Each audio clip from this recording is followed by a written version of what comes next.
Bueno, muy buenos días. Espero que estén disfrutando mucho su cuarentena. Eh, y pues nada, les deseo una muy feliz Pascua. Espero que nuestro Señor resucitado los llene de la alegría que solo Él nos puede llenar y de la paz que solo nos puede dar en estos momentos, digamos, tan complicados que estamos viviendo por todo el tema de la cuarentena, de la pandemia, de los enfermos, de los muertos. En fin, eh, pues nada, vamos a tener ahorita una clase de formación católica. Va a ser breve, no va a ser muy larga tampoco, pero pues sí les voy a acomodar elementos esenciales para los temas o el tema que estamos tratando. Entonces nada más vamos a hacer un poco de memoria de qué es lo que estamos tratando, porque la última vez que les di clase, que les hablé, fue justo antes de las vacaciones, entonces yo creo que ya nadie se acuerda. Entonces, la última vez introdujimos la unidad 6 que nos habla de Dios como Padre, que nos lo revela Jesucristo, cómo es esta relación con este Dios Padre. Entonces ahí les introduje, les dije por qué era importante, las imágenes que usaba Jesús, en fin. Hoy que vamos a hablar, vamos a ver el primer capítulo, digamos, de esta unidad, que habla de cómo Jesús nos muestra al Padre. Ese es el título de esta unidad. Eh, y a ver, vamos a hacer como primero un recorrido, por decirlo así, histórico, de cierta manera, en el que vamos a ver el pueblo judío cómo veía a Dios y después qué es lo que aporta Jesucristo, que es la nueva imagen que nos da Cristo de Dios. Y luego vamos a ver esto que entraña para nuestra vida, que conlleva para nosotros esto que Jesús nos revela. Eh, entonces, vamos a partir de la imagen que tenían los judíos de Dios. Hay que recordar de la parte histórica que vimos, eh, pues los judíos se consideraban o eran el pueblo elegido por Dios, eh, como Dios los había llevado primero desde Ur de los Caldeos hasta eh, la tierra de Israel, después a Egipto, como los había salvado gracias a Egipto, pero después como los egipcios los habían esclavizado, y como Dios los liberó de este pueblo opresor, de estos egipcios que querían, digamos, maltratar al pueblo. Como Dios los libera, los saca de la tierra de Egipto y los lleva de nuevo a la tierra prometida, les permite conquistar esta tierra y ganarla para ellos, para disfrutarla, esa tierra que emana leche y miel. Eh, entonces, ¿qué imagen tenían los judíos de Dios? Pues un Dios soberano en primer lugar, un Dios que reina sobre el pueblo, que está encima del pueblo, cuidando al pueblo, velando por el pueblo, preocupándose por su pueblo, eh, casi como el máximo rey, por decirlo así, del pueblo judío.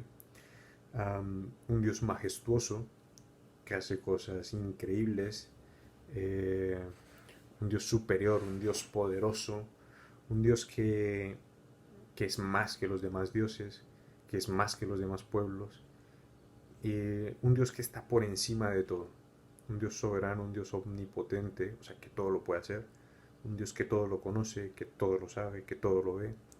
Eh, Esa era, digamos, la imagen que tenían los judíos de Dios gracias a la historia que han vivido. Maravillosa, increíble.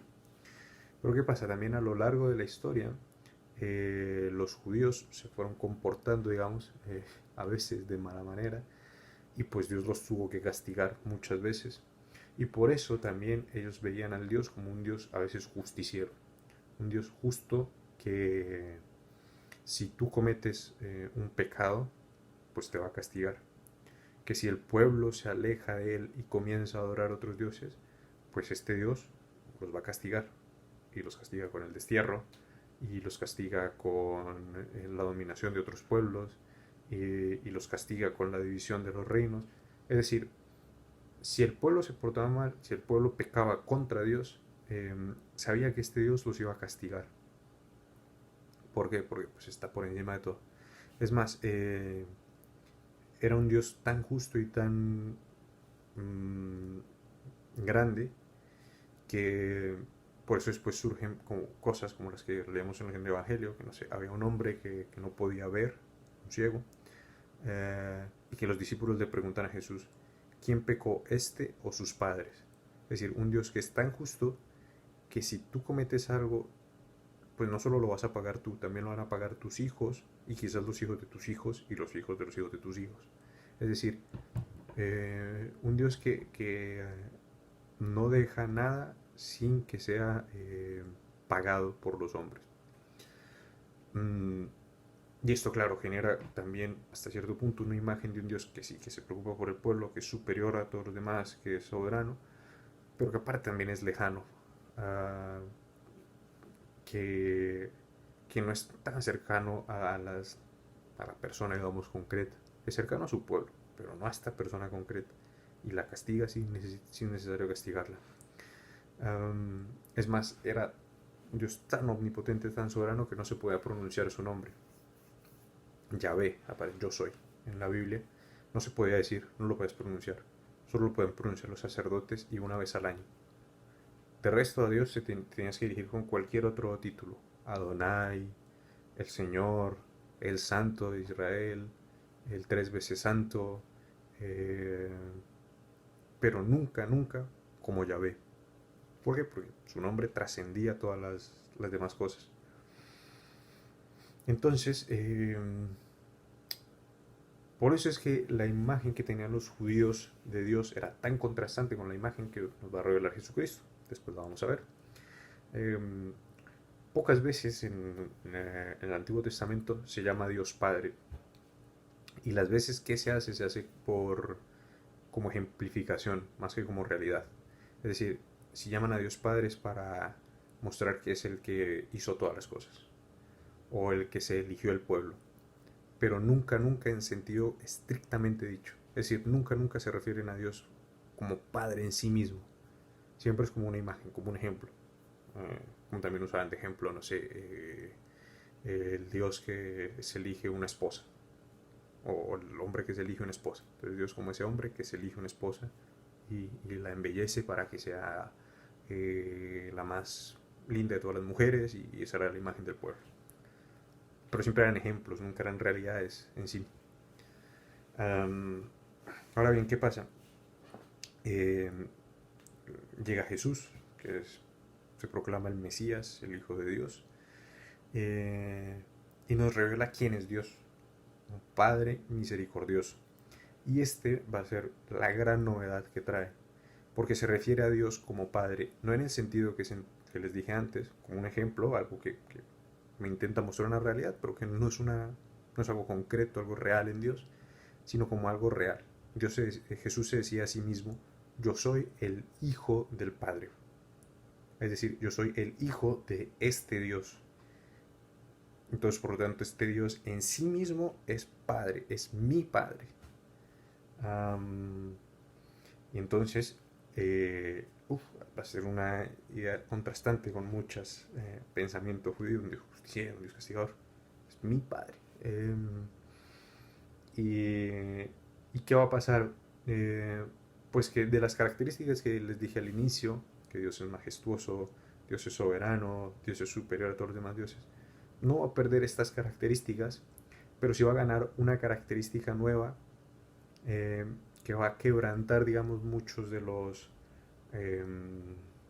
prejuicios, por decirlo así, que tenían los judíos, que va a ser de la característica de un Dios cercano, es decir, la cercanía de Dios al hombre.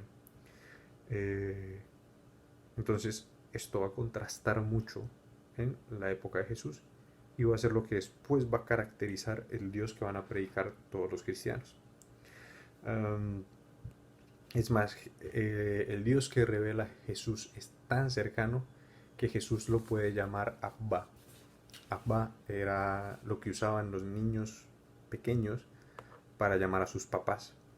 Era como decirle papi o no sé, en Colombia decimos apá, apá, o no sé, es un término así muy cariñoso, muy como de niño pequeño, ¿ok? Entonces Jesús se va a referir a Dios en cuanto Padre con este término, Abba.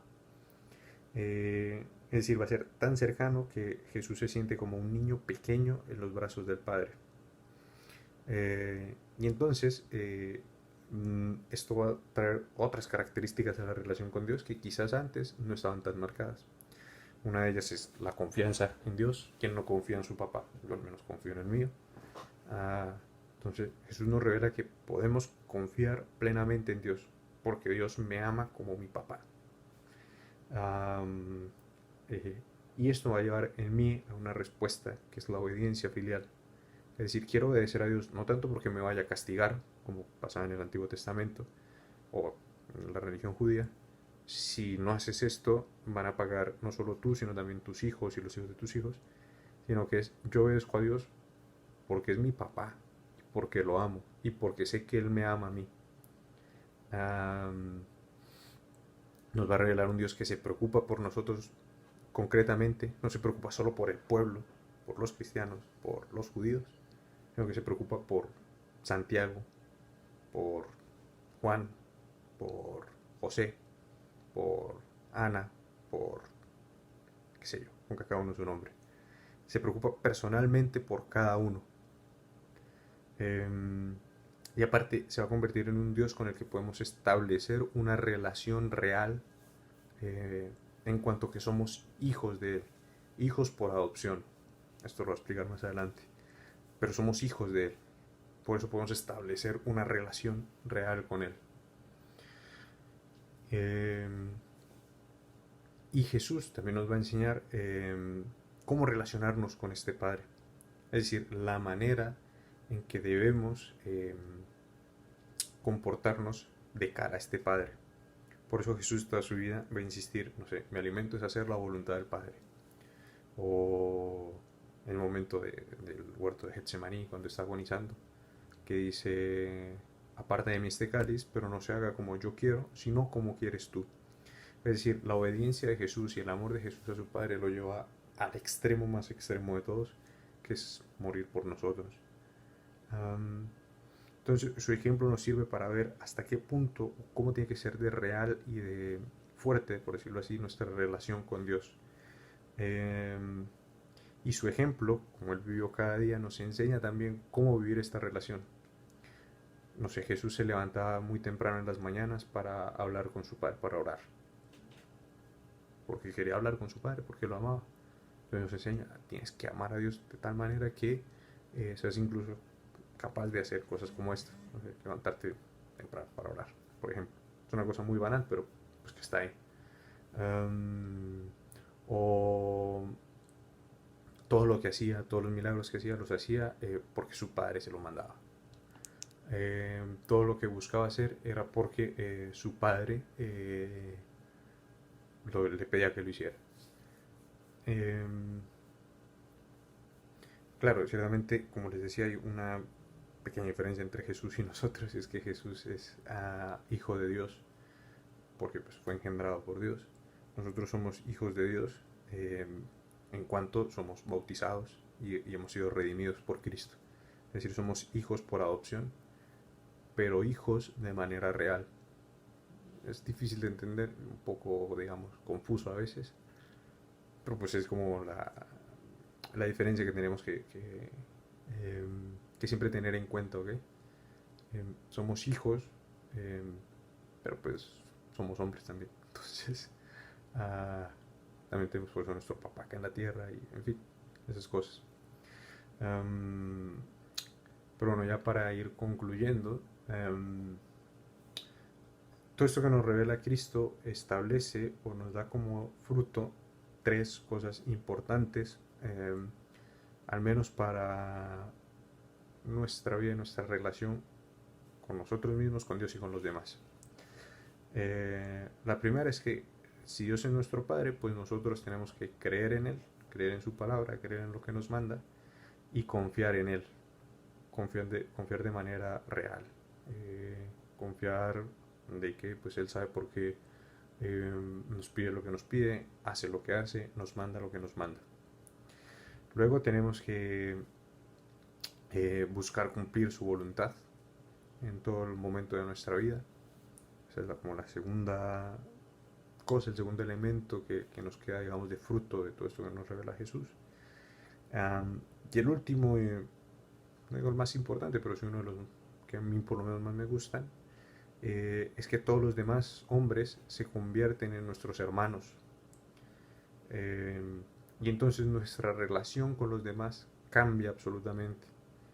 Eh, ya no es el que está a mi lado y que pues, a veces me fastidia, o ya no es el que está a mi lado y me cae súper bien y por eso solo lo busco a él, sino que se convierte en mi hermano, tanto el que me cae súper bien y por eso estoy todo el tiempo buscándolo, como aquel que quizás nomás no me cae bien y no lo entiendo y peleamos, pero también es mi hermano. Y así como pasa con nuestros hermanos de carne, de sangre, que pues aunque no te caiga bien, aunque pelees mucho con él, pero quieres su bien, así también con todos los demás hombres. Es decir, como son tus hermanos, aunque nomás no los traigas o nomás no te caigan bien, pues tú buscas su bien en toda circunstancia y en todo momento. Ah, de mi parte, pues es esto. Hay algunas actividades para hacer del libro. Me imagino que Rocío les va a decir cuáles tienen que hacer. Um, pero pues si todo háganlo siempre teniendo en cuenta esto que hemos dicho, ¿ok? Esa, digamos, diferencia o diferencia como novedad que trae Jesús respecto a la visión de Dios que podemos tener, y también analícenlo en sus propias vidas, ¿ok? ¿Qué es lo que diferencia a un Dios lejano, castigador, de la imagen que yo mismo puedo tener de Dios? O sea, ¿de verdad lo veo como padre o no?